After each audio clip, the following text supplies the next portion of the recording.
वैश्विक महामारी corona virus ने पूरी दुनिया में कोहराम मचा रखा है। भारत और अमेरिका समेत कई बड़े मुल्क इसकी चपेट में हैं। एक तरफ जहां दुनिया के तमाम मुल्क अब जहां इस वायरस से धीरे धीरे मुक्त हो रहे हैं, वहीं भारत में कोरोना वायरस के मामले तेजी से बढ़ते जा रहे हैं। देश में कोविड-19 मामलों का आंकड़ा 10 लाख पार कर चुका है।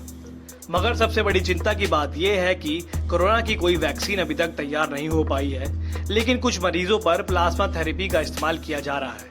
इसके बेहतर रिजल्ट भी देखने में मिल रहे हैं। प्लाज्मा थेरेपी को एक रेस्क्यू ट्रीटमेंट के तौर पर देखा जा रहा है। ऐसे में ये समझना भी जरूरी है कि प्लाज्मा क्या है, प्लाज्मा थेरेपी क्या है, कोरोना से ठीक हुए मरीज कैसे प्लाज्मा देते हैं और कोरोना मरीज को ठीक करने के लिए कैसे इसका इस्तेमाल किया जाता है। इस मामले पर डॉक्टर ने पूरी जानकारी देते हुए कहा है कि ब्लड में 3 कंपोनेंट्स होते हैं, रेड ब्लड सेल्स, प्लेटलेट्स और प्लाज्मा। पूरे शरीर के ब्लड का 55% प्लाज्मा होता है। ब्लड में जो ऊपरी पीला तरल पदार्थ होता है वह प्लाज्मा होता है। यह हर इंसान के अंदर पाया जाता है।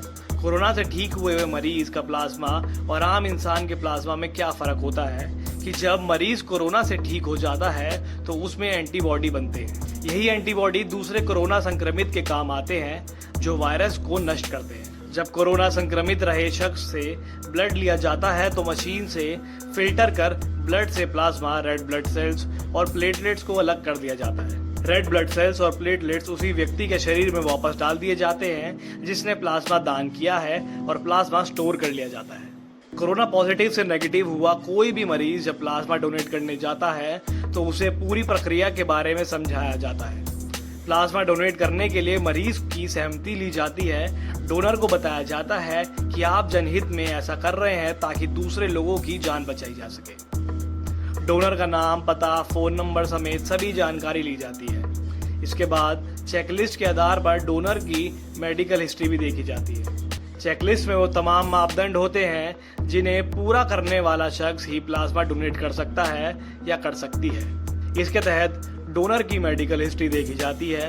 ये देखा जाता है कि क्या उसे कभी पोलियो तो नहीं रहा, कोई लंबी बीमारी तो नहीं रही, शुगर की इंसुलिन तो नहीं ले रहा है, थायराइड, किडनी या हार्ट की कोई समस्या तो नहीं।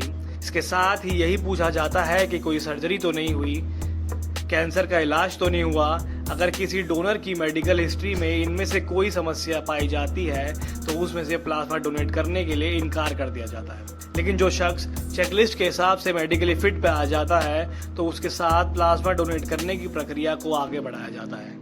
बता दें कि प्लाज्मा डोनेट करने के लिए 18 से 60 साल के बीच में उम्र होना जरूरी है। 50 किलो से ज्यादा वजन होना भी जरूरी है। वहीं डॉक्टरों के मुताबिक चेकलिस्ट में फिट पाने के बाद डोनर की पल्स देखी जाती है, ब्लड प्रेशर चेक किया जाता है, पूरा एग्जामिनेशन किया जाता है, खून की मात्रा चेक की जाती है। डोनर में हीमोग्लोबिन की मात्रा 12 से ज्यादा होना जरूरी है। इसके साथ ही ट्राई डॉट टेस्ट भी किया जाता है ताकि पता चल सके कि डोनर HIV या हेपेटाइटिस से पीड़ित तो नहीं। इस तरह के जब सभी बेसिक टेस्ट सही पाए जाते हैं तो फिर डोनर से प्लाज्मा लिया जाता है और इस प्रक्रिया के करीब 30 मिनट लगते हैं। ब्लड डोनेट के वक्त जैसे शरीर से खून लिया जाता है, ठीक उसी तरह से पूरी प्रक्रिया होती है। जब ब्लड को ले लिया जाता है तो उसमें से प्लाज्मा अलग कर लिया जाता है और रेड ब्लड सेल्स व प्लेटलेट्स वापस डोनर की बॉडी में चढ़ा दिए जाते हैं।